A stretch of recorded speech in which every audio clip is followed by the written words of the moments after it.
I'm gonna show all these in ninth grade. I'm gonna show you that brown girl that rejected, like back in like ninth grade or whatever when I didn't have preferences. I need to find white in my dorm, bro. My is on your lap, Suhani. I'm be the first felon. Be locked up. My name is Avanish. Your name is Ame. You are. From building a massive TikTok following in a span of just a few months to being convicted of multiple heinous crimes and then ultimately becoming forgotten, Avanish Kanala is arguably one of the most disturbing figures to ever emerge on the internet. Avanish's TikTok content revolved around his extreme hatred toward brown women and his desperation for white and Latina women. That desperation eventually spiraled out of control, escalating into a 2-week rampage in which he physically random women he encountered, ultimately forcing police to step in and arrest him. And this is before even addressing the multiple SA allegations, including those involving minors, along with many other disturbing behaviors that were later substantiated by Avanish's own admissions. But before we dive down this rabbit hole, we need to set some context about who Avanish really is. Avanish Kanala was born in Austin, Texas, on September 25th, 2001 to Indian parents. Growing up in a traditional Indian household, Avanish was raised in the Hindu faith, and to this day he still identifies as Hindu. However, many Hindu viewers who later encountered his TikTok content have openly challenged that claim, arguing that his behavior and public conduct contradict core Hindu values. That said, there is documented evidence of his religious upbringing. Older YouTube videos show a very young Avanish alongside his younger brother reciting short Hindu religious verses, suggesting that religion did play a role in his early childhood.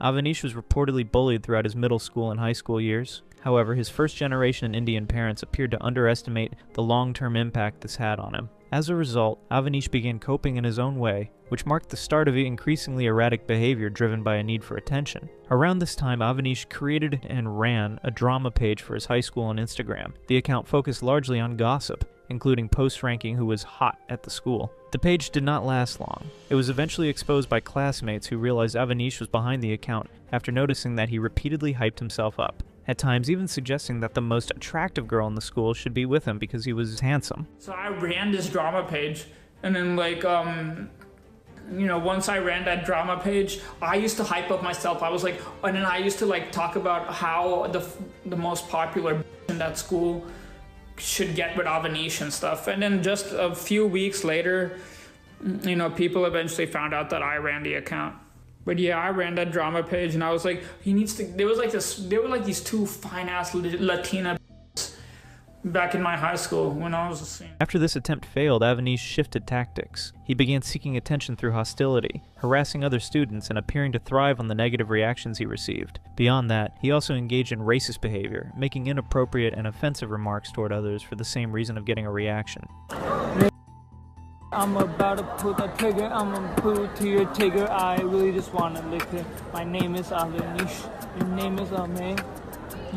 As a result, Avanish developed a reputation throughout the school as a deeply negative presence. Everyone in the school began avoiding him altogether. This isolation eventually left him without anyone to sit with during lunch. According to Avanish, he began spending his lunch breaks alone in the school restroom, eating there because no one would allow him to sit with them. Avanish's notoriety at school escalated even further when he was allegedly caught engaging in inappropriate behavior in a school restroom. Shortly afterward, a video related to the incident began circulating widely among students, rapidly spreading throughout the school. This incident significantly intensified the backlash against him, and further cemented his already damaged reputation. Coming from a restrictive Indian household, Avanish also faced heavy pressure to perform academically and eventually pursue a career in medicine. However, he showed little genuine interest in education. By his own admission, he described himself in middle school and high school as a joke, who tried to act like a genius, but was not. He has also openly claimed that he cheated on his SAT exam. There was the girl in front of me, she was really, really smart. She was this smart Indian girl or whatever, and she was and she went to Brown or something. She went to an Ivy League, right? She went to Brown. So her SAT score was like 1550 or something, and I was sitting right behind her, so I kind of peeked over and just. So I'm asking what part of the test did you benefit from, the math section? Yeah, I did the math section. The free response and shit. Yeah. Instead of pursuing education, Avanish was far more interested in becoming a rapper as well as an influencer. During his time in high school, he tried to become a rapper, but calling his output music would be an overstatement. In his so-called songs, Avanish would say random words that did not even rhyme or follow the beat in the background. And not only that, but his music was also extremely explicit, showing how twisted and desperate his mindset had become. Even then, this did not hold him back from boasting about it, as he would unapologetically play his music on the school bus speaker so other students were forced to hear it. Despite opposing these interests, Avanish was pressured to pursue college after graduating from high school, with his first university being the University of Houston. That was when Avanish started his very first TikTok account, marking the beginning of a completely different era for him. Avanish's TikToks consisted mainly of bashing brown-skinned women while simultaneously glorifying white and Latino women. This was not a normal preference that many men might have either, but rather a deep-rooted hostility toward brown-skinned women. He even placed them below men and even chimpanzees in his own twisted beauty standards tier list. Yeah. What does that mean? Like 7-year program? I don't know. I told you I don't go to college. What does direct med mean? I don't know. I don't go to college. You mean? I know. You have nice hair. You should cut it off. Anyway, I want to talk to some females. Latina or white? Yep, white and Latina females. I got you. Bye. Alright.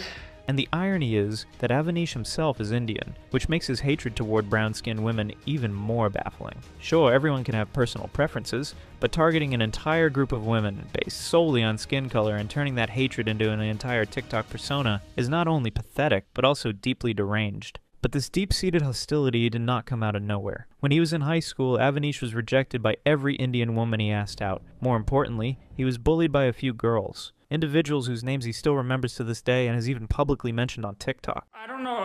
In 9th grade, I was rejected by everybody. I was rejected by white I was rejected by Indian and stuff. But I was rejected by a lot of people. So it's okay. I mean, I was rejected by white females, Latina females, everybody. But honestly, I feel like no attitude. I just feel like Indian girls, they're not my type. Just brown girls are not my type, like real talk.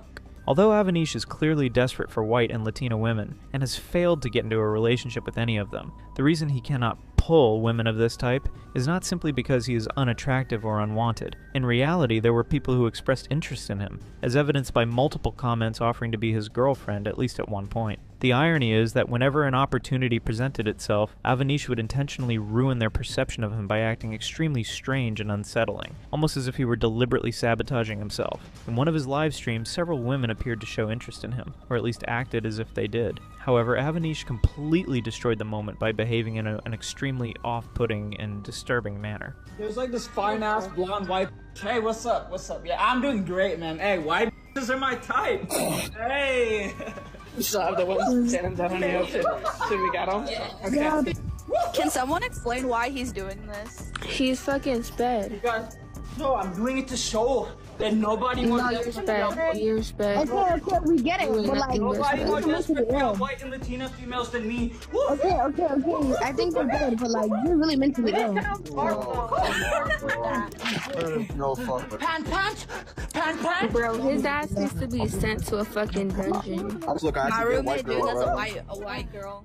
But his contempt toward brown-skinned women is actually the least disturbing of Avanish's controversies during his time at the University of Houston. Avanish's lack of hygiene became so severe that it was a recurring topic in the comments under his TikTok videos. He reportedly went days without showering, did not brush his teeth, and most disturbingly, openly admitted during a live stream that he doesn't wipe himself after using the restroom. I don't even feel the need to wipe. I mean, I need to brush my teeth today. I haven't brushed my teeth today. Oh my god, bro. This lack of hygiene did not affect only Avanish himself, but also those assigned to live with him in the same dorm. In one notable incident, following an altercation with his family, Avanish remained in his dorm over winter break. During this period, his hygiene deteriorated even further. He reportedly began urinating into a cup instead of using the toilet, and would leave the cup on his roommate's table for days at a time. Eventually, the cups would spill, leaving the table soaked. This was only one of several extreme and inexplicable hygiene-related behaviors reported during that period. When the roommate returned and discovered the situation, he immediately chose to move out, a reaction that Avanish appeared to enjoy for reasons that remain unclear. Goat Avanish gets a new roommate. This is mad. While Avanish's lack of hygiene is undoubtedly disturbing, it still pales in comparison to his inappropriate interactions with women, more specifically with underage girls. Avanish, who was 20 years old at the time, was caught sending inappropriate messages to a 14-year-old girl. The messages were erratic and carried a bizarre undertone that would be deeply uncomfortable for anyone to receive, let alone someone of that age. So honey, you're my princess, but there's another thing I can say. You're my love, you're my heart. I see you every day in my mind. Hey. So honey, my love, I see you right there. Oh, see you with the dove. I see you in my brain. I see you be my beloved. So honey, my is in my heart. My fits in your circumcised heart. My is on your lap. And if this was not bad enough, Avanish escalated the situation by sending explicit images of his to the girl. At no point was consent given from her side, which makes this behavior unequivocally harassment on Avanish's part. But Avanish's predatory behavior toward minors goes deeper than this. In one of his TikToks, he stated, "I would rather date a 12-year-old white girl than these try-hard brown females that chase clout by culturally appropriating and disrespecting Desi culture." What makes this statement especially revealing is that Avanish could have referenced an adult age to express his so-called preference, yet he deliberately chose to cite a 12-year-old. Even more alarming is the fact that this comment was made completely unprompted, without anyone asking him to bring age into the discussion at all. Avanish would later also admit to sending inappropriate messages to a 13-year-old, doing so without displaying any visible shame or guilt while saying it. Wait, hold on. So you sent to someone 31 backwards, right? 31 backwards. That's yeah. what you did. I sent. Did you know? Eventually, the college administration was notified about Avanish's inappropriate messages toward underage girls, which led to police being sent to his dorm to issue him a warning. While Avanish did not face serious, immediate consequences beyond that warning, the incident put him on the radar of the administration and triggered closer scrutiny of his behavior. This increased attention would later contribute to the university's decision to expel him. However, Avanish appeared to anticipate this outcome and had already secured acceptance into Purdue University before being expelled from University of Houston. His time at Purdue, however, was far from peaceful. By this point, Avanish had become widely known online, as his content had reached peak infamy. That visibility came at a cost. People began digging deeper into his past, uncovering increasingly disturbing and questionable actions from his high school years. See, Avanish was always extremely weird toward women, even back in high school, but this behavior had darker sides as well, one of them being his inappropriate interaction with a 15-year-old girl. Chat logs between Avanish and the said 15-years-old were later leaked on his subreddit, showing that he was asking for explicit pictures of the girl and insulting her when she refused. Avanish's disturbing behavior toward this girl was not limited to texting, as he would constantly follow her around the school, eventually leading her to ask him to stop following her. Instead of apologizing or backing off, Avanish doubled down and continued texting things. He then took it to another level by physically assaulting this girl, after which she confronted him saying, "I wasn't comfortable with the way you were trying to touch me yesterday. I kept telling you to stop but you wouldn't and kept pushing me down. I didn't give you consent, and it made me feel very disgusted with myself, and it felt like you took advantage of me. Either we can talk this out, or I am going to reach out to someone else." Avanish continued with this behavior until the high school eventually intervened, placing 2 restraining orders against him, one involving the said 15-year-old and another involving a different girl. He was also banned from ever coming near the school campus after graduating. Once this horrifying history became known, many students at Purdue University were terrified, leading to Avanish becoming an infamous figure on campus, someone most people wanted nothing to do with. However, his reputation did not stop him from attempting to socialize. In one incident, he tried to attend a basement college party. At the party, nearly everyone present was visibly uncomfortable with his presence and repeatedly tried to get him to leave. Avanish refused to do so and insisted on staying until he received hugs from all the girls there. She's not gonna fucking hug you, bro, she's not gonna fucking hug you. Move on. I'll leave after a hug. No, bro! Whoa! I got you. I'll give you a damn hug. I'll give you a damn fucking hug. Let's go. We out of here. Night's over. I could just stay longer. We're gonna be busy in like an hour. Yeah, no, they. Actually, in like 5 minutes. Like, actually, like right now we're busy. I can stay for like 30 No, minutes. they're having You're not invited. Notably, during this encounter, Avanish inadvertently confirmed his predatory reputation. After a student stated they didn't know who he was, Avanish responded by asserting that everyone knows him as a pedo, showing how unconcerned and unaffected he is by this allegations. You literally know I'm a pedo.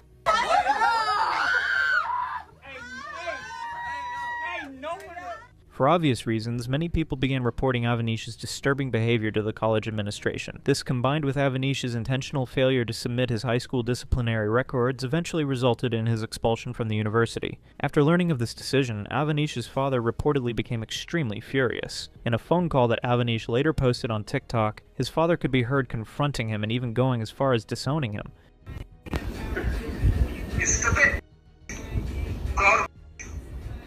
Why brown? What the f are you doing? You asshole. No, like my harassments from high school got leaked. What the f are you doing, you bastard? Harassment from high school, Iran? What the f are you taking? What the f are you talking? I'm not paying you anymore. I'm locking all my accounts. You get the fuck out of our lives, okay? I don't even want to see you, talk to you ever in my life again, and get out of our lives. Okay, this is the last time I'm talking to you. All your bank over here are frozen. You could beg, borrow, steal, go to jail, you stupid. You do whatever you want. Okay. Alright. What made the situation even more disturbing was that Avanish appeared completely unbothered by his father's reaction. He was seen laughing during and after the phone call. Not only that, but Avanish would later post on TikTok following the call saying this: "I may have been disowned and have been a disappointment to my Indian parents, but at least I am good looking and can now freely marry a white or Latina woman without needing my parents' permission." But unlike his attempt to brush it off, his father cutting off all financial support did, in fact, hurt Avanish. As a result, he was forced to get a real job and try to earn money on his own, which is when he started doing DoorDash. This did not work out either, as he was eventually fired for eating the food he was supposed to deliver. After this, Avanish's parents decided to send him back to India to live with his grandparents, believing that a change of environment might help him improve. Unfortunately, this also failed. During his stay at his grandparents' house, Avanish remained chaotic and crossed yet another line by physically hitting his grandfather. This led to him being brought back to the United States and enrolling in yet another university, with his father once again becoming his financial source. However, unlike previous times when Avanish would openly brag about which university he had been accepted into, this time he kept it hidden, only vaguely hinting and occasionally boasting about having joined a very prestigious university in California. It did not take long for people to connect the dots and discover where he actually was, at University of California, San Diego. This information was then posted on the university's student subreddit, r/UCSD, making many students aware of who Avanish was and of his past behavior, which led to reports being sent to the administration. However, the administration did not take action at that time, as Avanish had not yet violated any university rules during his stay. While Avanish attempted to keep his life more private this time, he continued live streaming and posting racist TikToks as usual. One such incident involved him live streaming himself, rating women he could see through his dorm window, showing their faces without their consent. Oh, that one. In the dress. Oh. Yeah, In the dress. Yeah, but, you know, you look better. Is so- she too big for you? But you look better, so... Is she too big for you? Personally, I'm not really into those. During one of these streams, several viewers identified the exact location of his dorm and went there to confront him, loudly knocking on his door. Trying to find me. They're trying to find me.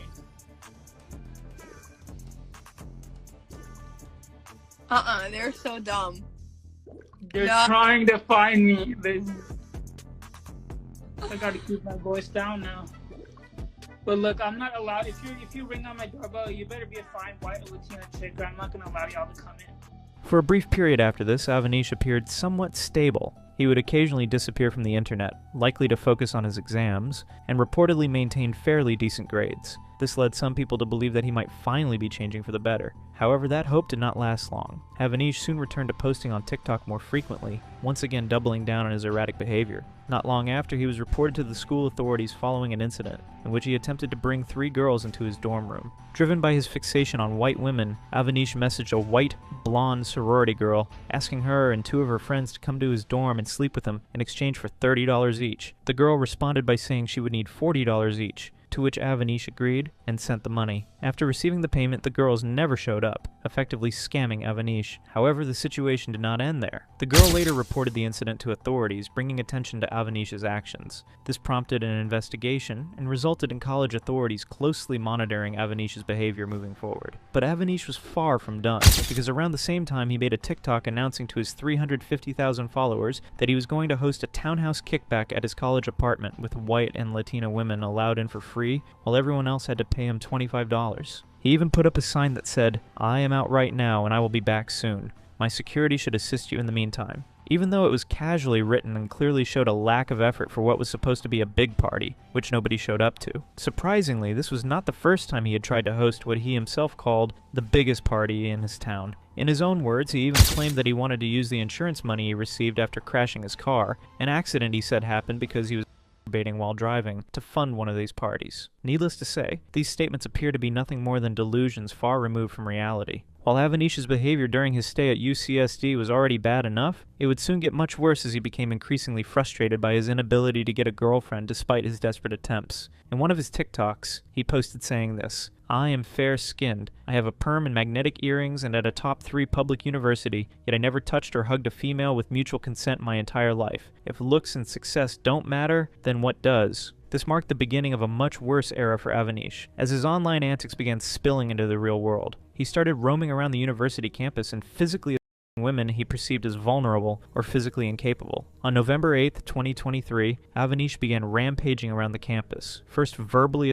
and stalking women he encountered. This would eventually escalate to the point where he began dragging female students and forcing himself onto them. There was even an instance where strangers caught Avanish in the act while he was a woman and pinned him down. On November 21st, 2023, the university police arrested Avanish and released the following statement. Between November 8th, 2023 and November 21st, 2023, the UC San Diego Police Department received several reports of aggressive criminal behavior by a male suspect in various locations on the UC San Diego campus. On November 21st, 2023, police arrested a suspect in connection with these cases. While Avanish's rise on social media was entirely based on his disturbing behavior, he did not face any real-world consequences for these actions until this point. That would change after his arrest, as he would be convicted of multiple felonies, including a sex offense, which led to him becoming a registered sex offender in Florida. After being convicted, Avanish was placed on probation, which effectively marked the end of his TikTok era. He was forced to stop posting on social media by his parole officers in Florida, stating,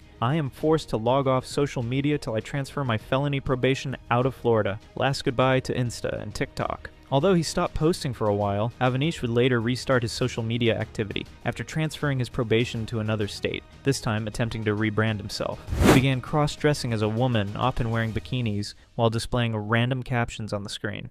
What, 30K for my lawyer and 5K for my bail? What I needed him to do was pay for my tuition. He did not do. He paid for my lawyer. He paid for my bail, right, to get me out of jail. But he did not pay my tuition. Why would he do that? Why would he do that?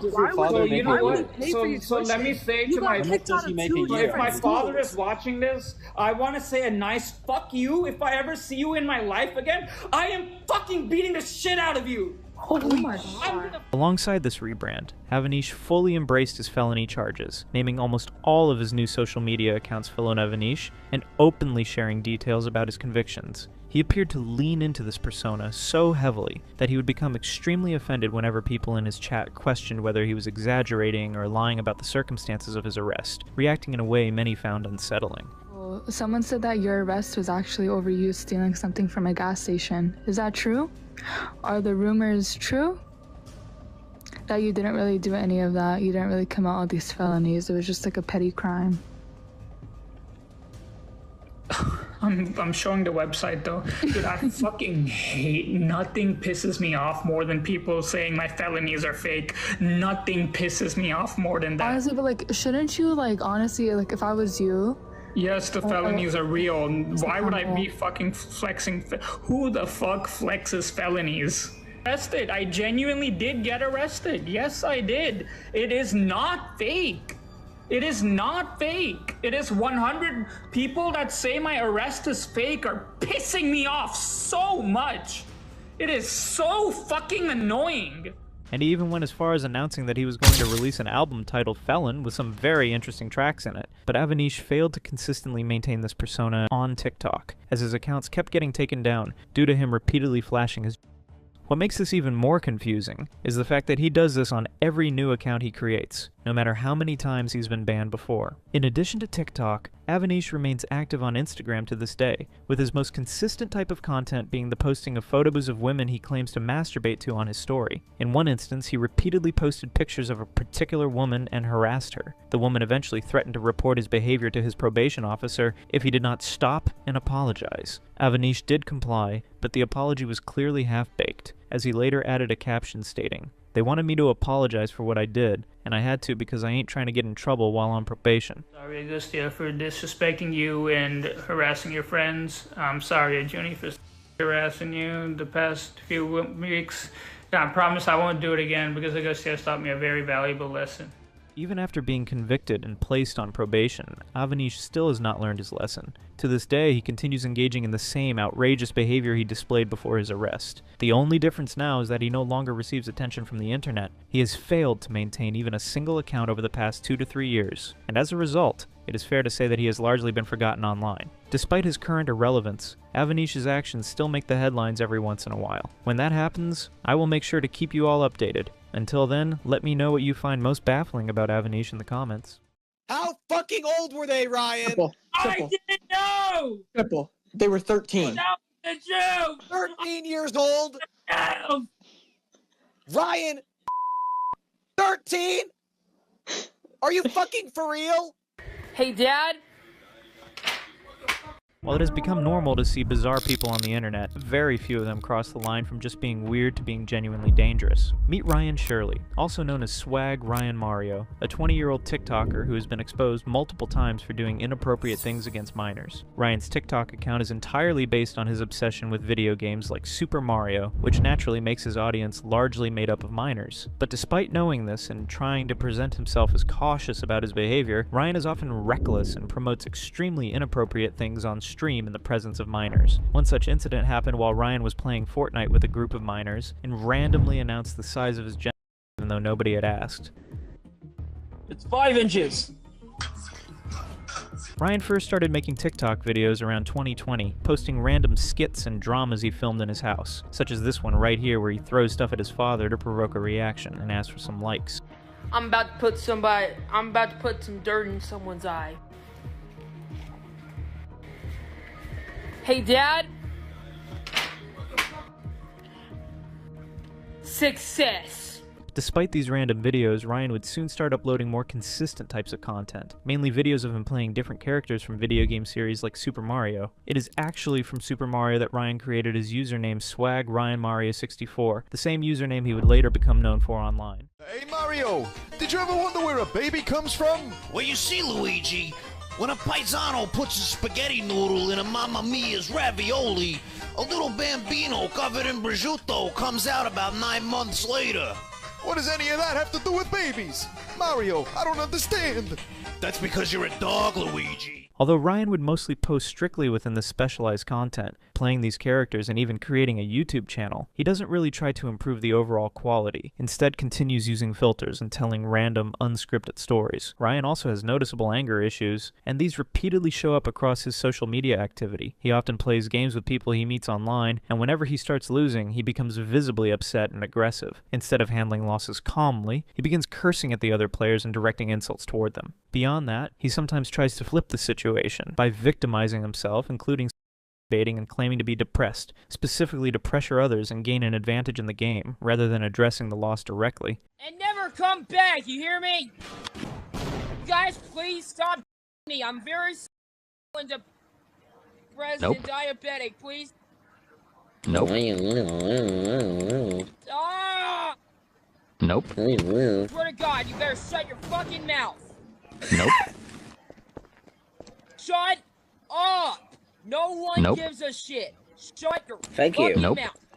His short temper and low frustration tolerance ended up attracting a large reactive audience, and this attention reached its peak in mid-2024 as Ryan began gaining more traction online, but not for positive reasons. A significant portion of his growing audience consisted not only of trolls, but also of people who created alternate accounts, compiled edits of his worst moments, repeatedly commented about his behavior, and dug into his online history to publicly expose past incidents and contradictions. These trolls did not stop at just making compilation videos and commentary posts about Ryan. Some of them escalated the situation further by directly contacting him and deliberately provoking him during private chats and multiplayer sessions. Even though Ryan was clearly frustrated by them, he continued interacting with these same individuals and still chose to play games with them regularly, which repeatedly created hostile exchanges. During one of these sessions, Ryan became extremely angry and frustrated and ended up saying a racial slur word. I can't stop stressing. No, Ryan. Did he just say the N-word? Stressing, I could die from diabetes. Did he just say the N-word? Or heartburn, whichever one.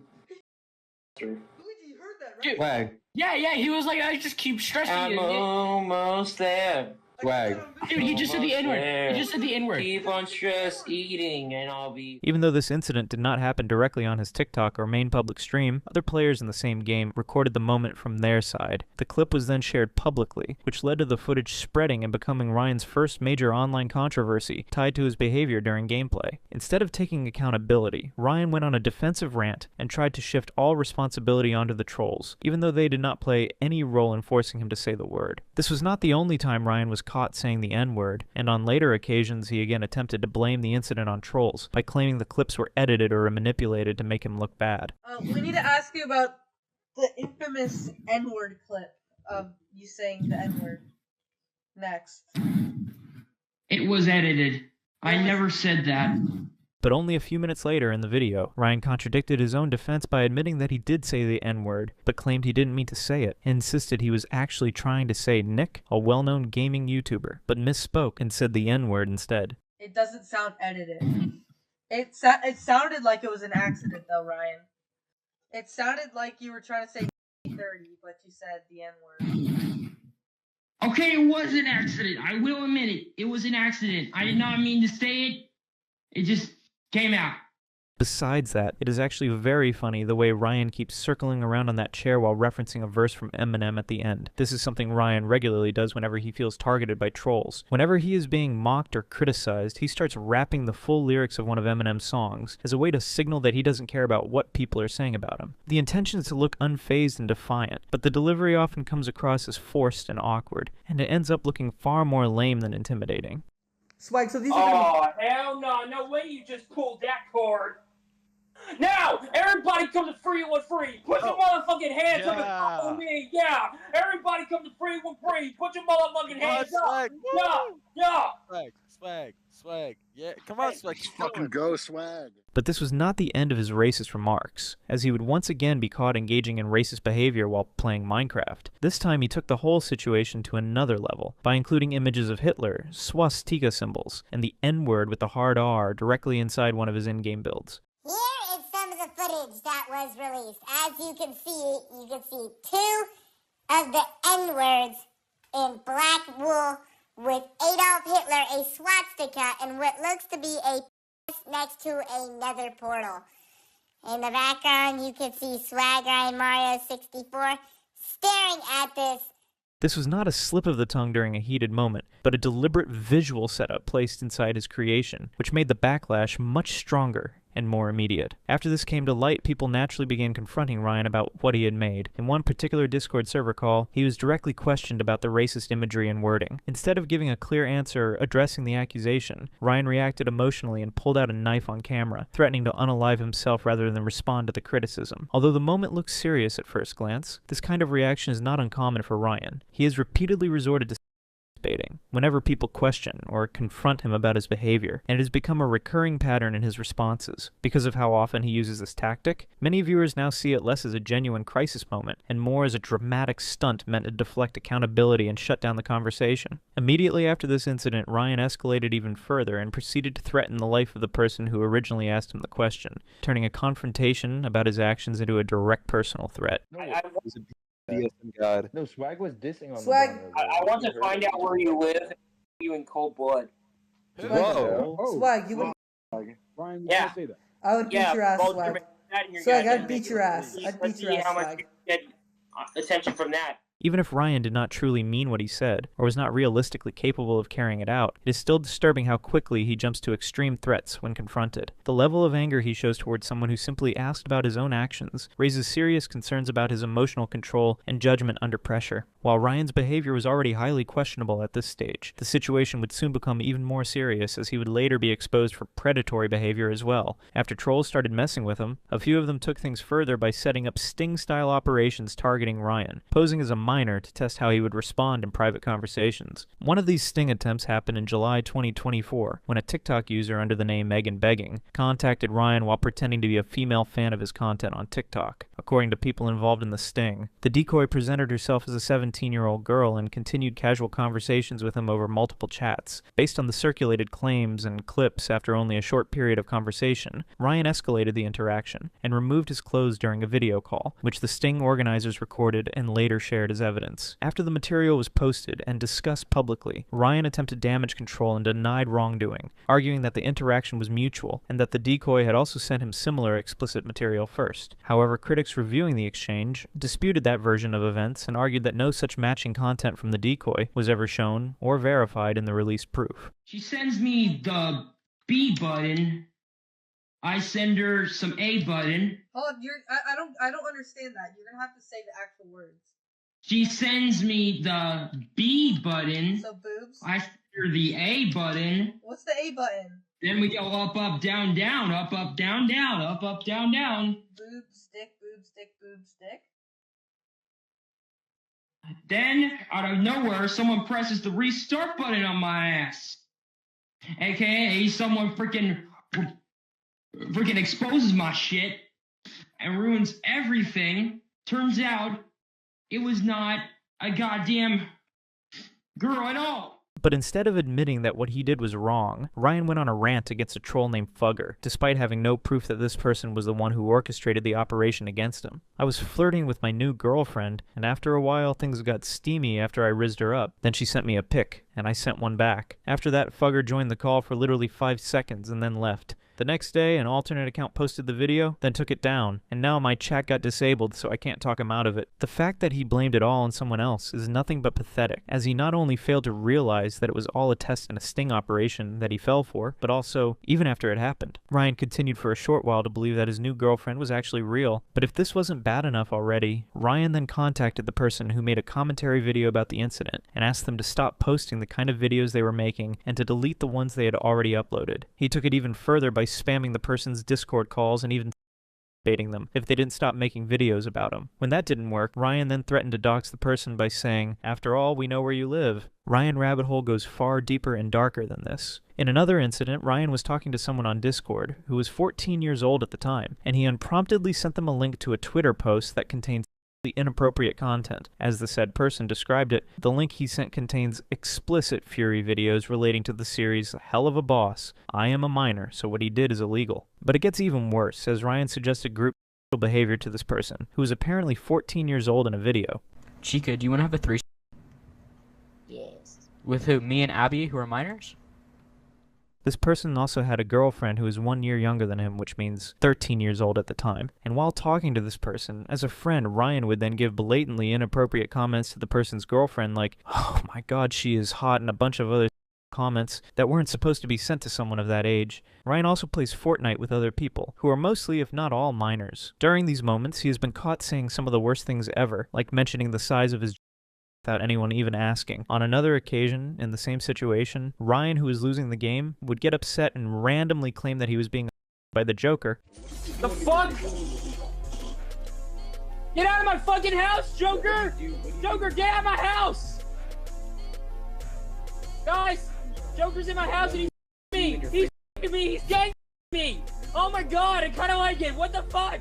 Although saying something like this in front of people who shouldn't have heard it, it's already bad enough. The fact that Joker, the person he mentioned in the video as the aggressor, was actually Ryan himself as a character makes it even more disturbing. And everyone in this video got extremely shocked by this, and even the comment section was filled with critics like this. Does bro never think about what he potentially says? Despite the negative reactions, Ryan was far from done with this kind of behavior, as in another time would say another inappropriate thing that shouldn't be said in front of minors while playing Fortnite with a bunch of other players who are minors. See that booty work. Booty work, booty work, booty work, booty work. Oh shit, I slipped off my dildo. Shit. You slipped on a what? I slipped off my dildo. You a dildo? But it gets even worse. A screenshot of Ryan talking to a 15-year-old in a very abnormally intimate way was leaked on the internet, even after the person had asked him to stop, saying this. How old are you? You're a little too old to be talking to me. I am 15, bro. You saw that on the bio. And it would get much worse once people discovered that Ryan had eased with a 13-year-old on a VR chat. And after this went to light, Ryan would get confronted by his trolls on a video call in which he admitted doing all the things he was accused of. But instead of calling it a mistake, he reasoned it out, saying they were just reenacting a scene from a movie, which made the whole thing even more baffling. Why'd you have with a VR chat girl then, who was underage? No, what? Is that true, Ryan? It is true. It is called. It's called reenacting scenes from Hell of a Boss. Something that you wouldn't understand. Just No, it's not, Ryan. No, it's not, Ryan. You're just vile. No, I'm not. While Ryan appeared completely unbothered when being pressed in this Discord call, he became visibly intimidated in another call where he was confronted about his actions involving minors. Ryan had no defense whatsoever for what he had done, and was visibly shaking while answering the questions. I didn't know. I think you're lying to me, Ryan. I didn't know. How old were they? I didn't know. How old were they? I didn't know. How fucking old were they, Ryan? Triple. I didn't know. Triple. They were 13. That was the truth. 13 years old? No. Ryan, 13? Are you fucking for real? Just fucking. How old was LR? How old was LR when you sent him? How old was he? Wasn't he 14 or 15, something like that? And his girlfriend. 14 years old. 13 and 14-year-old little boys. That's what you're attracted to, Ryan? How old is Cookie Run Fan? I better fucking hope Cookie Run Fan's above the age of 18, Ryan. He's 23. Good. I moved on. Besides his disturbing behaviors, the fact that he claimed he has moved on is extremely hilarious and baffling at the same time. Even though he was constantly pressed by his trolls, Ryan would still continue to get on Discord calls with them, during which multiple disturbing incidents would unfold, one of which was Ryan's constant self-hating. In one such call, he attempted to commit by drinking hand sanitizer on Discord in front of a group of trolls. That's hand sanitizer. Hand sanitizer. Oh shit! Oh shit! Ryan, don't do No, it. Ryan, no! Ryan, no! Ryan, no! Yes, Ryan. Feed into your evil. Do it. And while it would have been a tragedy if Ryan were genuinely attempting to do it, he clearly was not. Instead, he was seeking attention and wanted people to feel sympathy for him. After taking a single sip, he spat it out and then smiled about the entire situation. He is not even a good actor, and the whole thing comes off as childish. And if this was not terrible enough, Ryan would once again attempt to repeat the same act in that very same Discord call by showing on camera that he was mixing hand sanitizer with another chemical. Once again, this was nothing more than a laughable and dramatic act intended to farm sympathy. Ryan, do not shove that up your butt. Don't shove that up your butt. No, Smack,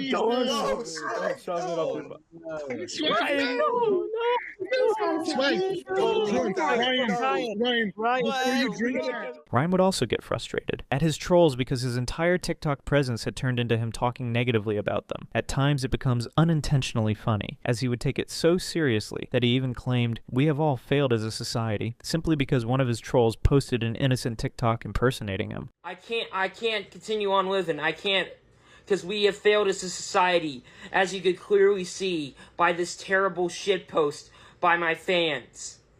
Notice that he doesn't even have the 64 in his name, and he's just a goddamn imposter. After this entire predatory fiasco gained traction among his followers, Ryan decided to disappear from TikTok by deactivating his account and cutting off all communication with his trolls. This would have been a good idea he should have stuck with, but he did not. Instead, Ryan returned to TikTok, and rather than posting new content, he uploaded old videos along with an announcement claiming that he was dead and that his family was posting on the account. He even went as far as to say this to someone who reached out to him on Discord. "Hi, is this bald Germa? I am Ryan's mom. He committed because of you." Of course, this was all a lie. Ryan was not dead. Instead, he wanted people to forget about what he had done so that he could return to TikTok with a clean slate and continue posting as usual, which ultimately did not happen. While Ryan's predatory behavior is disturbing enough on its own, the way he treats his parents is even more alarming. Although not much is known about his family, as Ryan avoids discussing them on TikTok, he grew up with both of his parents and still lives with them to this day. Ryan's mother does not seem to approve of his internet activity, as she has attempted multiple times to stop him. On one occasion, she even threatened to contact the police if the trolls did not stop harassing Ryan. However, during a particular Discord video call Ryan had with the trolls, his mother approached him and advised him to stop engaging with them and to not let them make him so angry. Ryan is often visibly angry and irritable over even the smallest inconveniences, and instead of responding calmly or respectfully, he became aggressive toward her. He began yelling and directing inappropriate remarks at her, including statements such as, "Go wash the dishes, woman," and "Go make me a sandwich," followed by slurs that were completely unacceptable and especially disturbing given that they were directed at his own mother. That is enough.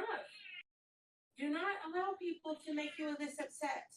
Take a break now. Go make me a sandwich! Ryan, stop. Go clean the dishes or something, you stupid Ryan! But this was not the only time Ryan became aggressive toward his own mother. In that same Discord call, his mother could be heard saying, "Don't hit me," implying that Ryan was not only verbally violent, but also physically violent as well. You are not. Do not hit me. Do not talk to those people that are being mean to you. Stop it. Do not call them. Who cares? I will snap your neck! You hear me? I will snap your neck! Go to your room! Ryan, get away from your mom, man. You are disgusting, Ryan. Can they hear me? In another moment, Ryan's mother entered his room after he became extremely angry and began smashing items in his room. She told him to get off the internet, which he realistically should have done, considering that his anger was clearly being fueled by the trolls he was interacting with on the call. However, in classic Ryan fashion, he redirected all of his anger toward his mother, who was genuinely trying to help him, and threatened to unalive himself. That is enough. Stop. Don't destroy things in your room. Turn your I will you in your sleep, woman! Go make me a fucking sandwich! Now! Oh my god. Ryan. To add salt to the injury, even the people who were in this call with him attempted to calm him down and urged him to stop harassing his own mother, something that Ryan appeared to completely ignore. Ryan, get away from your mom, man. You are disgusting, Ryan. Can they hear me?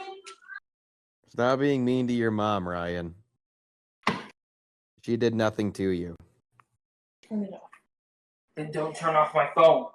Influencers either end up having failed relationships or being PDF files. Well, that might sound like a loaded generalization, but we all know that, oddly enough, most content creators branch off to something often so surprising, and so did Alex Dacey, famously known as the wheelchair Rapunzel. If you're wondering which one of the heinous things happened in her case, I'd say the latter. No, this is truly not exaggerated. Alex Dacey did something quite strange with a 13-year-old, a girl who once started posting on TikTok to be a disability advocate and inspire others who face a similar situation, but who knew she was out there inspiring more of PDF files and less of the specially challenged people out there. Well, I should add that wasn't the only thing this woman has done. There's more to it, however. Let's start with things that are relatively normal, because believe it or not, things are about to get really unhinged as we move forward. Let's begin with how Alex Dacey, aka Wheelchair Rapunzel, got popular on TikTok. I do my hair talk, check my nails. Baby, how you feeling? This is how she started her journey on TikTok, posting casually about her travels and showing how she managed her way back and forth in her wheelchair. Her content was quite refreshing indeed, given how the people try so hard to seem picture perfect for the content they post. However, she boldly started posting about her whereabouts, and her new audience found it quite endearing.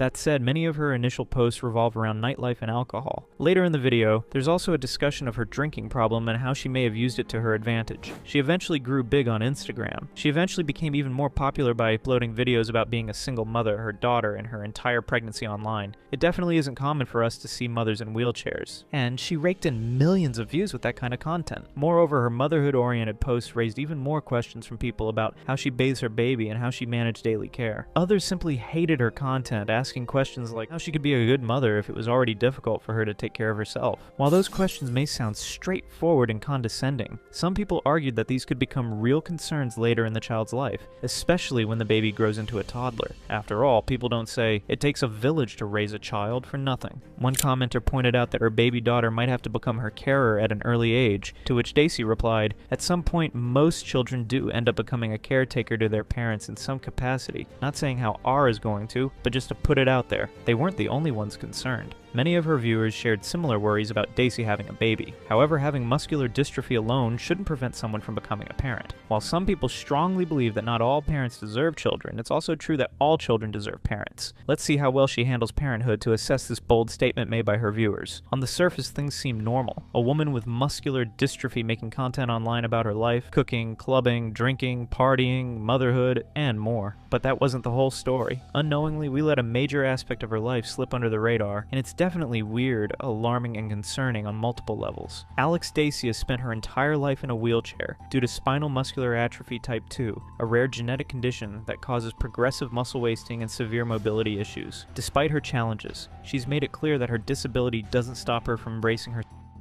She also joined OnlyFans, highlighting her dedication to the body positivity movement. SMA affects the muscles that control everything, including neck movements and swallowing, making even everyday tasks a struggle. Alex revealed that there were times she nearly choked to death, and that her weight dropped so low she almost needed a feeding tube. Over the years, she learned ways to cope with her condition, and began taking Spinraza, a treatment that slows the progression of SMA. The drug has significantly improved her strength and quality of life. But not everything has been positive for Alex online. Her decision to join OnlyFans and post more revealing content has sparked debate across social platforms. Some people praise her for challenging conventional ideas about beauty and disability, while others have reacted negatively, accusing her of clout chasing or saying she's exploiting her disability for attention. Critics on Reddit and in some disability community blogs have questioned whether posting content and monetizing it through OnlyFans is empowering or just a way to gain followers and income at the expense of serious conversations about disability. A petition even circulated calling for her to be banned from social media. Meanwhile, others have defended her, saying disabled people have a right to express their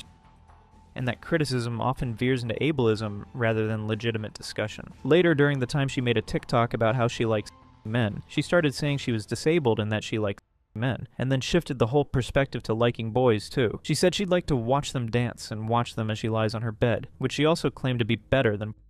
As if that weren't diabolical enough, she dropped a bombshell of a statement and just cut her video off like that. I mean, did we all just watch the same video? And why did it take us so long to realize she was a predator? And we actually let this whole reel slide. Disability. I don't know how relevant that is to what I'm about to say, but I just want to give a shout out to all the super attractive men out here. Men, I mean boys. Men and boys, whatever. That are hot as shit and do like dances on here, and we're just like laying in my bed every night, just like, fuck, this is better than Well, if that isn't enough for you, here's yet another shocking disclosure so you can evaluate the kind of woman Alex Daisy is. Although the original TikTok couldn't be found, here's a popular screenshot that was quite viral for the kind of abomination it had on it. The caption literally reads, "Ask your friends your type challenge," which specifically means she was most precisely describing her type here, which also included the word underage. When it went viral on Reddit and people were creating forums to discuss more about it, things couldn't be discussed for too long because chances are Alex Daisy herself reported that forum, or it could have been someone else, or simply because it violated Reddit community guidelines to prevent anyone from getting bullied or harassed. Remember the human. Reddit is a place for creating community and belonging, not for attacking marginalized or vulnerable groups of people. Everyone has a right to use Reddit free of harassment and bullying and threats of violence. Communities and users that incite violence or that promote hate based on identity or vulnerability will be banned. Even before she uploaded this video, she often made videos when she was drunk as a skunk and talking about how drunk she is or inappropriate experiences, which no one most likely signed up for watching or listening to. We all like a woman feeling empowered and confident, but whatever this is, it is certainly not it. Let's talk more about her awful drunk and sober confessions. But before that, take a look at this video. Oh yeah, dude. I am hammered. I shouldn't even be operating this wheelchair right now. It's like heavy machinery, dude. I shouldn't. Hammered. So drunk. Shit. The fact that she actually promised her audience a 40-day sobriety period since she's handling a little girl, merely 3 years old, seems like it has turned out to be a sham. Most of her viewers are questioning what was up with her sobriety period. Others claim she was just playing with her audience, but it seems otherwise to me. What do you think? This is yet another video, but this time it's some of them getting a call from the welfare check for Alex Dacey while she's extremely drunk and alone. For those who are wondering where her little girl was while this was being recorded, she was reportedly in the care of Alex's parents, who she and Ari were also living with at the time. Some people online have accused her parents of being abusive and struggling with alcoholism, which doesn't make her life any different. The caller starts by saying she has a disability that affects her neck and then claims she's a raging alcoholic. They say they wanted an immediate welfare check because they believed her caregivers had left her alone and that she was drunk, vomiting, and could potentially choke on her vomit. She's disabled. Condition she currently has, and she. It's something with her neck. Yeah, and she's a raging alcoholic, but we just kind of wanted to have a welfare check on her, like immediately. Okay. And is there any particular reason why the last time you spoke with her? Sorry.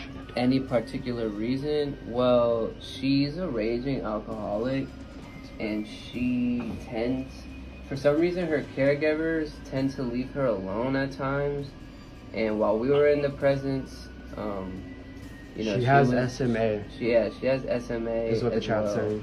So we just want to make sure she's okay. She's incapable, drunk, alone. Yeah, she's an incapable drunk who's alone and not able to take care of herself. Her caregivers are not. She's there throwing at up the a moment. lot. People also claim that she didn't have custody of her little girl during this time, and that her parents filled in for emergency custody. Viewers were concerned about her and her daughter regardless. Some of the comments in this video say, "This is actually scary. Who the hell getting her the alcohol?" It's sad to say this, but if she has no family, he may need a facility to live in for 24 hours our care. Here's when Alex Dacey calls 911 when she was drunk, and things get out of hand. In the video, she starts by talking about being a single mom and mentions that she's said things in the past that she regrets. Then the conversation shifts to her dad, and she openly says that he hates her and that her parents don't really like her, calling her dad really mean. Meanwhile, her daughter also shows up when the cops were out on the porch questioning Dacey. This tells us enough already. Just enough to know her daughter definitely needs someone better to take care of and nurture her. Here's the thing. I'm a single mom. I told you guys this shit in the past, dude. What's your dad's deal? Why is he all, what's his involvement in all this? Why is he all... Because he hates me. Okay. Good. I'm just trying to figure out, make sure you two are good when we leave here. Wants to be with me. Just sit out here with me. Sit, come by mommy. You got a cheese stick? Come here, come by mommy. That's my favorite. You can hear her trying to explain how complicated everything is, mentioning that they've hired an attorney and that things are really hard to handle. At one point, someone off camera mentions that her dad is being arrested because he pushed a police officer, and she reacts in real time. Your dad's being arrested because he pushed a police officer. You can't touch police officers. I wouldn't do that. Okay, we need to figure something out long term that's gonna stop this from happening. Sorry. She talks about arguments with her mom, mentions drinking, and describes a fight that allegedly started over money and escalated into yelling, spitting, and threats. She keeps repeating that everyone was drunk and that things spiraled out of control. What did the argument lead up to? Well, my mom only got wasted. You guys are both drunk. Who spit in each other's faces? Sounds like an exchange of spit to the face. So I went to my mom because she was in my face saying she's gonna burn my $2,000 backpack. And then she's saying you spit in her face too. No, she did spit my face, so I had to wipe it off with a napkin. They actually ate my face, which I don't It all care. started with the $2,000 bag. No, it didn't. It started my mom being wasted at fucking 8 a.m. No, I was not. Yeah, you were. I was out on the trail walking. Regardless, For those who don't know what went down and why, Daisie's dad John was arrested. Here's everything in detail with the footage. According to the footage, this happened on September 17th in Illinois, when officers were called out to a home over a domestic incident involving a man and his family. From what we saw earlier, things already seemed strained and heated as the cops arrived. In the next clip, you'll notice Alex Daisie's dad swearing, yelling, and clearly not happy that the cops showed up at their doorstep, claiming the call was bullshit and blaming his daughter for constantly calling 911. They're going out on the front porch. Get out of my house. No. Hey, look, little man. Don't with me. We're not f***ing with you, but someone called 911, we have an open line. Yeah, well, I'm here to keep an eye on it. Yeah, but this is a bullshit call from my daughter. Well, we'll find and out. I'm not going to put... We will. Yeah. Now get the f*** over there and talk to him. The officer asks who else is inside the house, and the man says his wife and daughter are inside. He tries to go back in to get them, but the officer stops him, explaining that they're responding to a call and he can't just walk back in like nothing's happening. From there, the situation escalates quickly. He starts yelling at the officers, telling them to get out of his house, calling them names, and getting in their faces. The officers repeatedly try to calm him down and keep everyone on the front porch, but he keeps pushing back, literally and verbally. Then everything pops off. He steps up to one of the officers. There's a physical confrontation, and he gets taken to the ground and arrested. He keeps insisting the officer pushed him first and says it's all on the dash cam and body cams, but the officers on scene say they saw the whole thing and that he crossed the line. Come on, little man. Hey, don't f***ing talk to me like that. Hey, come on. Get on the ground. Get on the ground. He punched me. No, he did not. I was right there. Put your hands behind your back. Now. Put your hands behind your back. You're under arrest. You're under arrest. No, I'm under arrest. Yeah, you are. For ag back to PO. I saw the whole damn thing. He f***ing pushed me. You can't. No, he didn't. It's on your dash camera, you better. I'm gonna fire that shit. Go ahead. Go ahead. We all got body cam. While he's being arrested, he starts venting about his daughter, calling her a social media influencer, and complaining about constant arguments, childcare issues, drinking, and her wanting to go out. My daughter's a social media influencer. A lot of nasty stuff came out about her again. And I'm like, when is this gonna stop? You came here so we could start over. Well, she's got that attitude now. She's gonna sit there and she keeps saying, I'm gonna take off, I'm gonna take off. So it's the whole thing about who's taking care of your daughter and us. It's I'm more than glad to have you here, but something's gotta change. What you did in Florida and everything else with the warrants and all, she's got 3 big things that happened. It's like, when is this gonna stop? Okay, so you guys have just been arguing all day? No. I get home at 12:30. Okay. Okay? So, but I was getting a text that this was already starting to brew earlier, and, you know, took off at 10 o'clock, she comes back at 1 o'clock. Well, what does that mean? Didn't have a diaper change and stuff like that. So, I mean, I'm aggravated. He talks about how they have had multiple incidents, police calls, and ongoing family conflict, and you can tell he's completely overwhelmed and angry about the situation. But he didn't push you. But look, they're coming out. Let them come out for this, because this is not the first call, guys.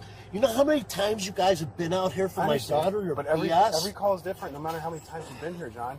Okay? He even says that maybe getting arrested is what it'll take to finally put an end to all the drama with his daughter, basically framing the whole thing as years of built-up frustration exploding in one moment. But in a way, this happening, guys, maybe this will put an end. If I gotta suffer the consequences, maybe this will put an end to all this bullshit with my daughter and what the hell she's pulling.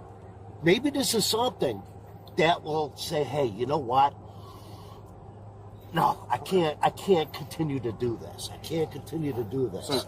Maybe this is what it takes. As far as today goes, everything... The officers, meanwhile, are trying to piece together what happened, saying it sounds like it was mostly verbal arguing about home care, the child, and the lifestyle choices, but that none of that justifies them putting hands on a cop. At the end, Alex Daisie's dad was charged with multiple offenses, including aggravated battery of an officer and domestic-related charges. As bizarre as his arrest seemed, people actually took John's side on this, showing empathy and pity on him. Being a father of a specially abled woman and a grandfather to one little isn't easy, and he most likely crashed out due to pent-up anger. However, that probably wasn't the best way to behave with the cops. Turns out a lot of people did feel the same way. No matter what is going on with your life, you can't take it out on people, especially a cop. He acted ridiculous, but at the same time, he's at the end of his rope. I feel for him, but his attitude towards cops is not acceptable. I don't think he's bad guy, he's just stressed and fed up. Anyone would be if they had to deal with the BS she probably put her parents through. Well, let's just hope he gets a break from her obnoxious shenanigans for a while. She not only put her parents and the people around her in trouble, but also her caregiver. Hannah, her caregiver, exposed Alex's unknown side. Well, I suppose it isn't surprising at this point. After all we've seen of her, it would be more surprising if it were otherwise. But before we look into Hannah's confessions, let's take a look at what her old caregiver from 4 years ago actually said about her. However, this exchange between Alex and Carissa was quite ordinary and nothing too intense. The questions were casual, and we're not sure if Carissa actually knows this side of Alex, or if she did and just didn't confess it as Hannah did.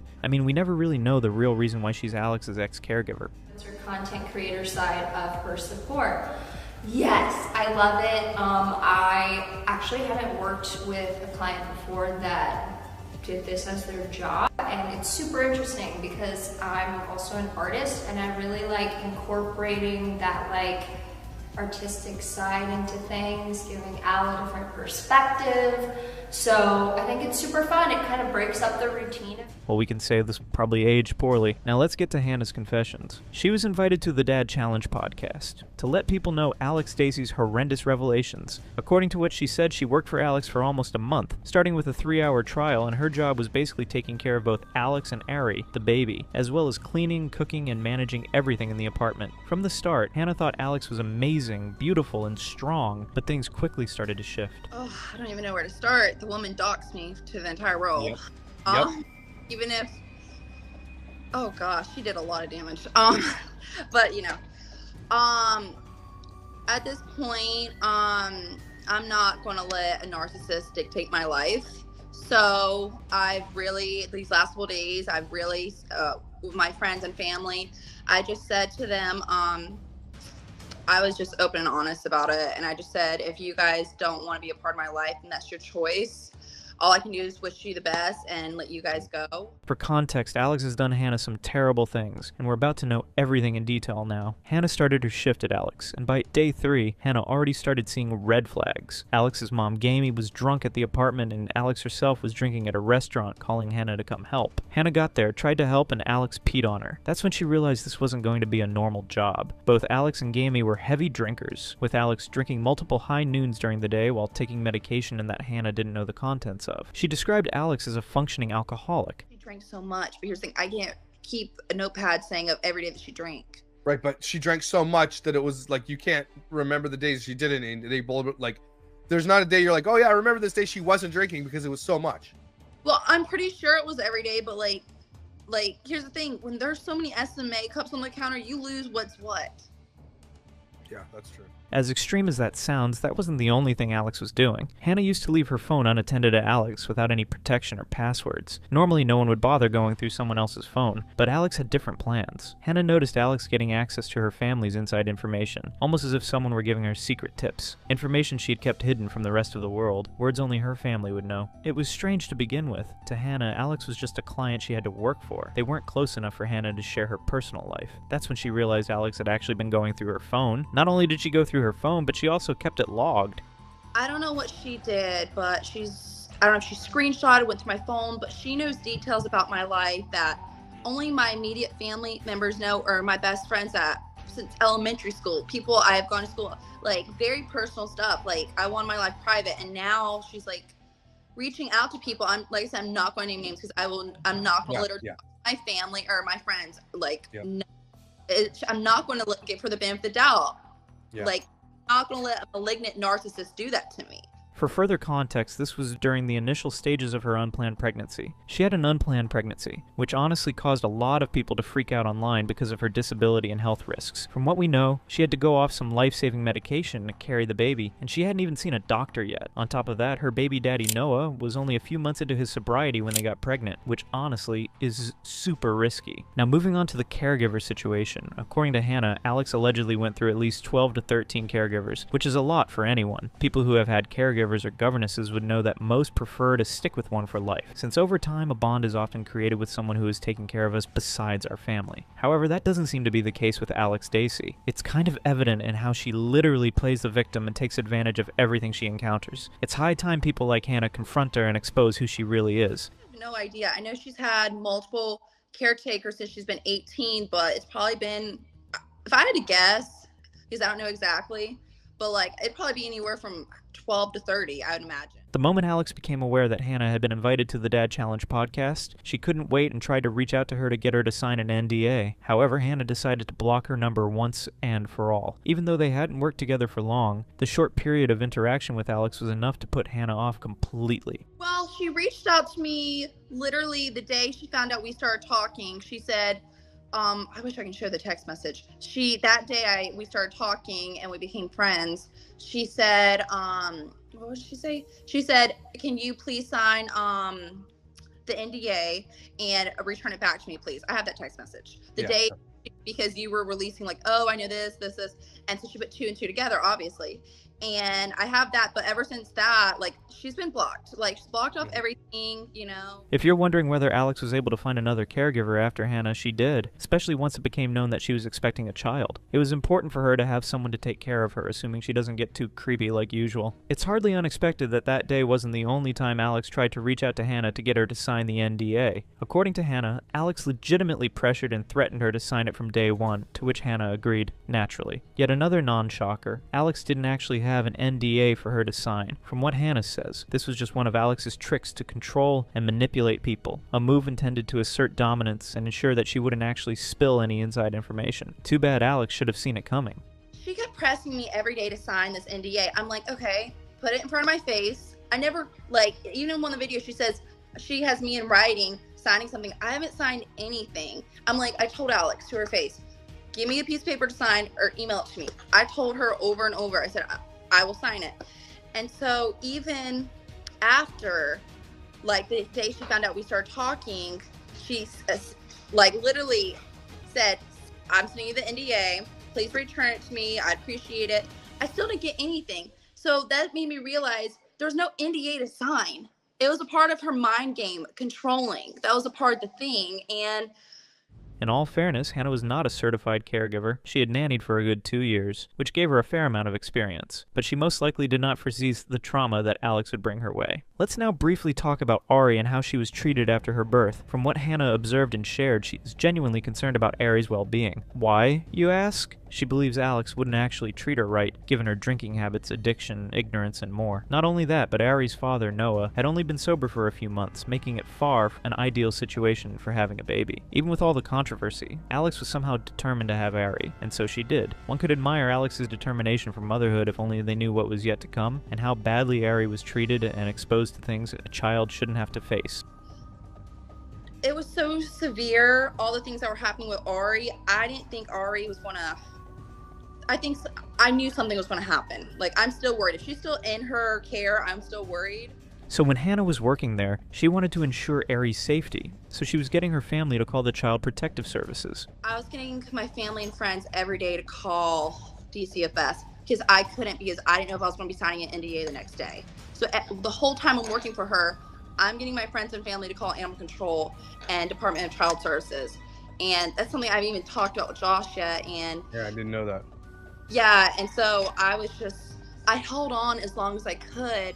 For everyone wondering why Alex might not be fit for motherhood, beyond the fact that it's hard for her to stay sober, the bigger question is whether she can actually carry her baby or help her child when needed. The answer is fairly simple. She technically needs a caregiver for herself. The most she can do in an emergency is call 911, but there's nothing she can do if she drops her phone, which according to Hannah happens quite often. If you remember the TikTok where Alex dropped her phone and her daughter picked it up for her, it might have seemed innocent and however, that was all before we knew what lies beneath the surface of the show she's putting on online.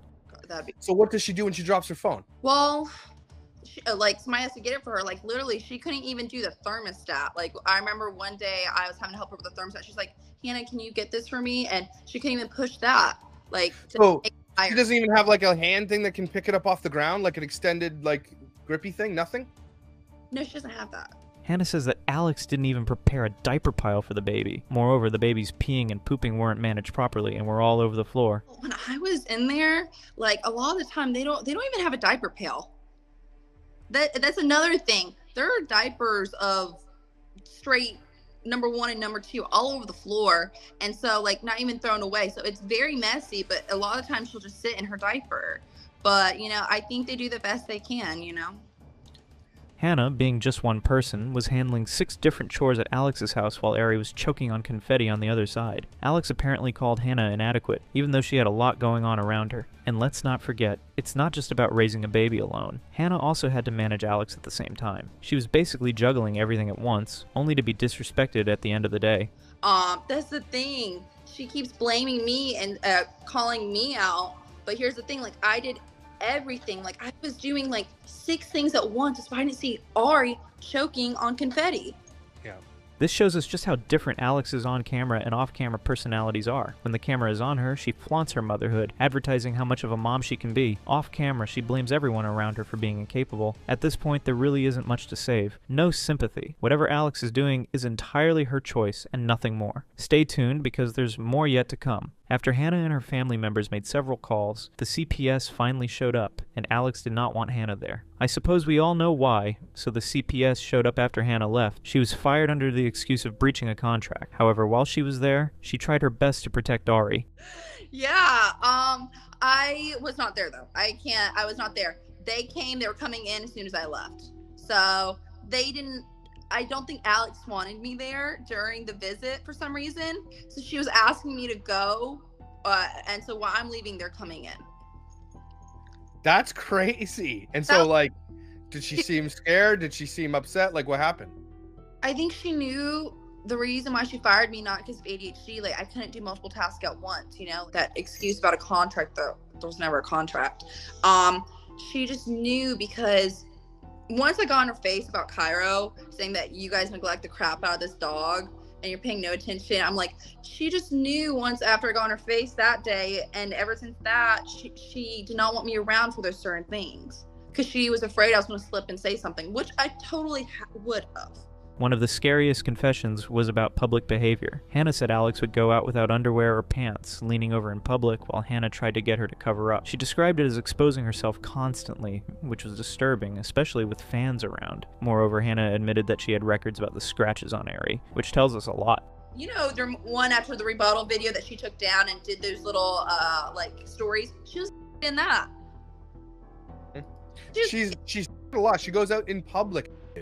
She's all day in that apartment, and then like she has the right to be like, Hannah can't put pants on me. I'm like, did you not see the amazing videos Josh posted about you being on your period, wearing a tuna towel, not wearing pants? This was long before I even started. Not only that, Alex allegedly demands that caregivers not wear PPE gloves and prefers everything to be natural, while she remains almost all the time, especially when she cannot manage her hygiene on her own. Every caregiver prefers wearing gloves. Moreover, it's less a matter of preference and more a legal requirement. Whatever Alex was demanding sounds quite illegal, if anything. So did she say to you, no wearing PPE gloves? It's so funny. Literally, she says, I like for it to be all natural. She's like, there's no natural. There's no natural to that. She doesn't like anybody wearing gloves. She likes everything to be natural, aired out, gloves-wise. Like, literally, I was like, ugh. No. I'm not a caregiver. A caregiver would never, like a licensed caregiver would never be like, yeah, no problem. I'll use my bare hands to clean your body. No thanks. Yeah, well, I tried. Will never. Hannah also noticed the neglect of Ari and the family's chihuahua, Cairo. Ari was often left alone for hours, sometimes with exposure to vape smoke from Noah and even cigarette smoke from Gammy, which is obviously not safe. The baby also had marks and bruises appearing frequently, with Alex brushing them off as she fell. Hannah was deeply concerned about Ari's safety, especially after incidents like choking on confetti at her own birthday party, while everyone, including Alex, was distracted with the event and taking photos. Noah, Alex's partner, was unpredictable, sometimes high and emotionally volatile. Hannah described him as the wild card with a personality disorder, often leaving the apartment or vaping indoors, sometimes blowing smoke directly at Ari. Alex's mom, Gamey, was verbally abusive toward Hannah, seeing her as a threat, while Noah's parents were a mixed bag. Daryl more relaxed and understanding. Tracy was extremely strict and condescending. Hannah also talked about Alex's controlling and manipulative behavior. For instance, when Hannah tried to make sure Cairo got proper attention, Alex would passively aggressively tell her to stop questioning her decisions. Alex would also take credit on TikTok for food Hannah made, pretending she was cooking when really she was just rolling it around for the video. Alex's disability meant she could only really use one hand, so Hannah was doing most of the caregiving work. The emotional was constant too. Alex would mock the baby when she cried, using terms like pathetic, while Ari was still learning and exploring the world. So this was just some little insider information that we got from Hannah, Alex Stacey's ex-caregiver. And honestly, one of the most concerning things about all of this, if you really think about it, is the fact that Alex is bringing random men into her home while there's a small child in the house. Like, who even knows who these people are? There's no vetting, no background check, nothing. And let's be real, that's terrifying when there's a baby involved. You don't know their motives. What if someone sees Alex as an easy target? Not just for her, but for the baby too? And here's the scary part. What happens if Alex is passed out drunk, which apparently happens a lot, and these men are alone in the house with her child? There's literally no way to control that situation, no way to intervene if something goes wrong. That's not just poor judgment, that's putting a vulnerable child in the real danger. Which is yet another reason why it is not safe to leave Ari alone with Alex. I mean, this isn't speculation, it's common sense. A baby can't speak up, can't protect themselves, and if the only adult around is incapacitated or distracted, that's a huge red flag. It's like, you can't plan for every worst case scenario, but this is a scenario that's completely preventable. And what really makes it worse is that Alex seems to document all of this online, taking TikToks, photos, and content, basically jeopardizing Ari's safety. However, Hannah did admit that Alex really does love her baby. Now let's get to the part about how Alex and Noah Simith, aka her baby daddy, met and eventually fell in love while she was having her thing for younger or underage boys on the side. Well, let's just finish one at a time given the amount of tea that we have to cover. Initially, what Alex and Noah had was sweet and romantic, or at least that's how it seemed online. This was one of the first TikToks that she posted of him with a caption that reads, "Sober, healthy, happy, and expressing himself. I love you." However, it didn't take long before they turned into what the internet calls one of the most confusing and toxic couples in an unstable relationship. Now, somewhere along her journey, she met Noah Smith, and they connected on a dating app called Bumble. What many people don't know is that early on in their relationship, both of them faced skepticism, even from their own families. Alex's family was reportedly unsure about Noah because he had struggled with drug addiction in the past and had been to rehab multiple times, and Noah's family had a hard time understanding him dating a disabled woman. But despite that, they made it work and kept dating. Now here's where the story takes off on social media. The couple was both excited and nervous. Being pregnant is a big deal for anyone, but for Alex it meant going off her life-saving medication for SMA because the treatment could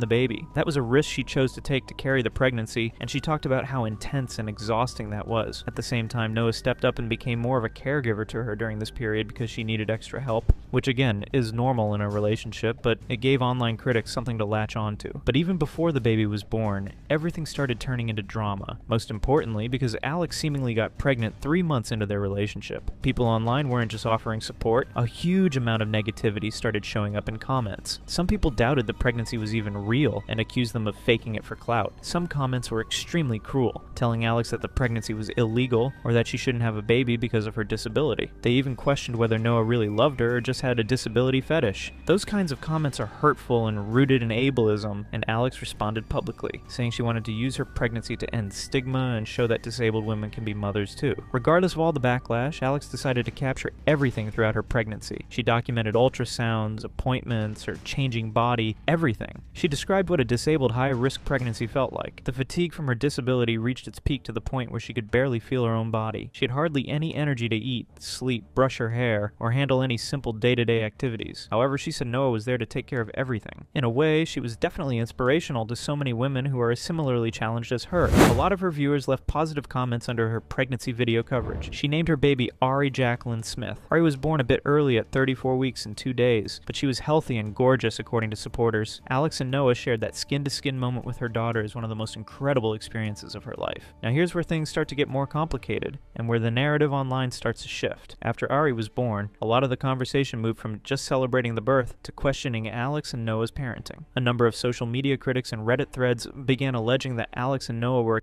their child for content, that they were posting too much of Ari online, and that they were monetizing the child. Some of this reporting came from commentary channels like the Dad Challenge podcast, where former caregivers claimed that the couple aired too much of their private life online, and that this wasn't healthy behavior. Although they had their haters, Alex's parents were supportive of them. They were shocked but excited, unsure of what the reaction would be. The news was delivered with fear and uncertainty, but over time everyone involved had a chance to process it, and excitement grew. Family and friends are feeling a mix of emotions, happiness, and anticipation, but also concern for safety and well-being during this upcoming journey. There have been accusations, confessions from some former caregivers, people who worked for Alex, just like how Hannah confronted everyone about Alex. They later spoke out anonymously, saying that Alex was demanding, difficult to care for, and that she controlled her caregivers by making them sign non-disclosure agreements. One caregiver on record said that working with her was emotionally draining, and that Alex treated them more like servants than like people providing medical care. That paints a very different picture from the compassionate, supportive influencer she portrays publicly.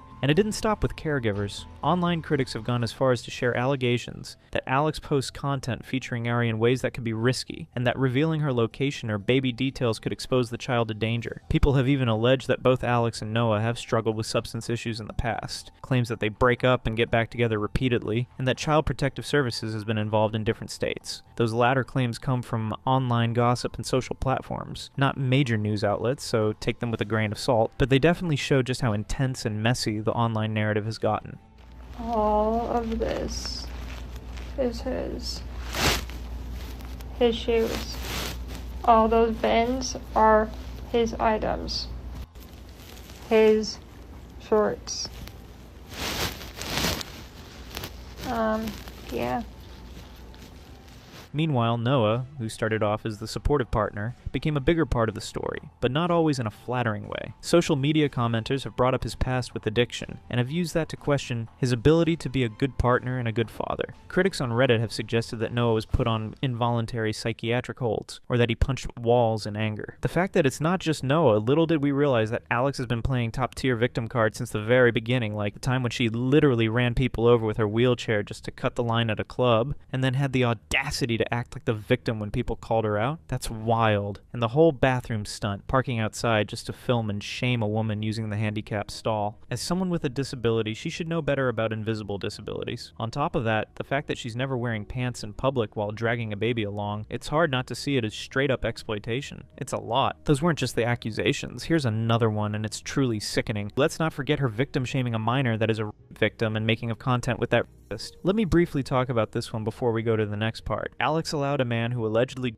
and SA minors to live with her. According to online posts, during a TikTok live, fans asked her directly about this person, and some interpreted her responses as dismissive, defensive, or even provocative. People have taken her posts as an attempt to get a rise out of the victims or their supporters. Moreover, she defends and is a bit of predator herself, and she's admitted to being attracted to 17-year-old boys. Many claim that her pregnancy chapter was just a way to promote the idea that she can do more than just club, drink, and be a mother with a disability to rake in views and money. That wouldn't sound like a stretch to me, as a matter of fact. If it weren't for her pregnancy, she wouldn't have become super popular during that period, and she certainly wouldn't have been able to milk views from the single mom and Ari content. Heavy on same for fathers, because later on Noah added the link to his OnlyFans in his bio on Instagram. So what's the relationship status now? As of the most recent public posts and commentary, Alex and Noah are still connected through co-parenting their daughter Ari, but their relationship has been extremely tumultuous and is often portrayed online as on again, off again. They both continue to post on social media, but Alex especially continues to share moments of her life with Ari. Even after saying she wouldn't post baby content anymore, she went back on that and kept sharing. Critics see that as exploitation, supporters see it as documenting life the way many parents do. That was all about her pregnancy, but what happened after that? Was she able to take care of Ari? Well, you can take a wild guess. It's the wheelchair Rapunzel. What could actually go right? Losing Ari's custody had less to do with her disability and more to do with her attitude toward motherhood. Raising a child isn't easy, even for physically fit people, which naturally added more difficulty for Alex, especially when she needed someone to meet her needs. With Noah being an on and off dad, taking breaks in their relationship, things just weren't working out, and the family dynamic was completely off. Technically, they had only been together for 7 months, and by the 3rd month, she was already pregnant, so they probably never had the chance to truly get to know each other as a couple, something that basically led to the dysfunctional duo they are today. Alex Dacey has been saying online about her situation as a single mom. She's been saying she has sole custody, that she doesn't receive child support, and that she financially supports Noah's child. But there's a lot more context behind all of that. First off, they're in the middle of a child custody case, and without even diving into the details of that case, just claiming sole custody is leaving out some really important stuff. Alex intentionally left Noah off the birth certificate at first, which meant he had no legal obligation to pay child support until he went through the process to be legally recognized as Ari's father. That's just the law. I'm not talking about moral responsibility here, just legal facts. He wasn't legally required to send child support during those months or years. On top of that, there were periods where Noah was actually the primary caregiver for both Alex and Ari. There were also months where Ari spent time with her grandparents, which would obviously impact any child support arrangement. So even though Alex says she doesn't get support, that doesn't tell the full story. Then there's the financial side of things. Alex doesn't really talk about her finances on social media, but if you look at the court documents she submitted in the last couple of months, it's a different picture. She reported over $20,000 in credit card debt and other monthly obligations, while claiming her income is equal to or less than what she owes. She also stated in those documents that she can't afford care for herself or for her child, so her public statements about supporting Noah's child financially just don't line up with what she's reported to the courts. And there's another concern. Alex has been limiting Ari's communication with her father, even though the court has ruled he has the right to see her. That's a big deal, because it's one thing to have a custody dispute, but another to intentionally block the child from seeing a parent who has legal rights. Alex may be doing things to care for Noah's child, but her statements about finances and custody don't line up with what the court documents show. She's intentionally framing the situation in a way that doesn't tell the whole story, and that's something people need to understand before taking her claims at face value. Now, custody cases in Florida are, by law, supposed to be public record, which means hearings can technically be attended by the public, but most of the actual filings and details are usually protected, especially when it involves a minor. So while we know she said she's in the middle of a custody case, the specifics about filings, rulings, or court orders haven't been released. The child's identity and court documents aren't publicly available, obviously for privacy reasons, and there's very little verified reporting from actual news outlets covering the case. Child Protective Services, or CPS, allegedly visited because of videos showing what critics considered unsafe situations. There's this one example people keep bringing up where Ari was apparently choking or gagging. Instead of immediately intervening, Alex allegedly kept filming. Well, that's weird for someone who claims they love their child. Another major concern that online users cite is Alex's personal behavior and the environment in her home. There are claims that days spent partying, drinking, or otherwise engaging in what people call unstable behaviors raised questions about Ari's safety. After the custody case started, a lot of people online have been speculating about what actually happened with Ari's care. Many claim that the child has spent a significant amount of time living with her paternal grandparents. Even Hannah claimed Daryl, Noah's dad, is a reliable man with whom Ari can be trusted. Some people also suggest that Alex's visits with Ari are now supervised or limited by the court. Observers point out that Ari barely appears in Alex's recent posts, and they infer from that custody arrangements have changed. Some people have started petitions urging social platforms to ban Alex's accounts, claiming that she exploits her child for content. This is another aspect that drives online commentary, and it feeds into the broader narrative that people feel the child's safety and privacy are at risk. Some Redditors also claim that it seems like she's having an ankle monitor and that she wore a pair of socks as an attempt to cover it up. But from what we've heard, she probably has one. Her probation took some time to transfer from Florida to Illinois, and it appears that Noah or his attorneys may have contacted her probation officer after she allegedly made drunk phone calls to Noah's mother. Based on this, it's likely that her probation officer determined she wouldn't stop drinking on her own, and an ankle monitor would be the most effective way to ensure compliance. Now lastly, let's get into the most important part, Alex Dacey's felony charges, after having a 13-year-old bathe her. For everyone who heard bits and pieces of this news everywhere, here's everything you need to know about the allegations. The starting point is what people online refer to as the felony incident, which involved a minor. The alleged victim was a 13-year-old boy. He later participated in a forensic interview when he was 14, and from his perspective, he acted out of kindness and empathy. He was trying to help a disabled adult who appeared to need assistance. The situation, however, escalated into something that should never have involved a minor in that way. The scenario, as it has been described online, is that Alex met this boy in the elevator and over the course of the encounter, asked him to help her into her apartment. Once inside, the situation reportedly progressed to him assisting her with undressing and placing her into the bathtub. She also allegedly requested that he order alcohol for her, using services like Uber Eats, and then further asked him to help her out of the bath, get dressed, and set up her bed. At the time, Alex was intoxicated. From a child's perspective, the boy did not act inappropriately. He was trying to help someone who was clearly in a vulnerable position. He recognized that she misused his trust and his good intentions, and understood that the responsibility for what happened lay squarely with her. This distinction is critical because it frames the situation, not as the child doing something wrong, but as an adult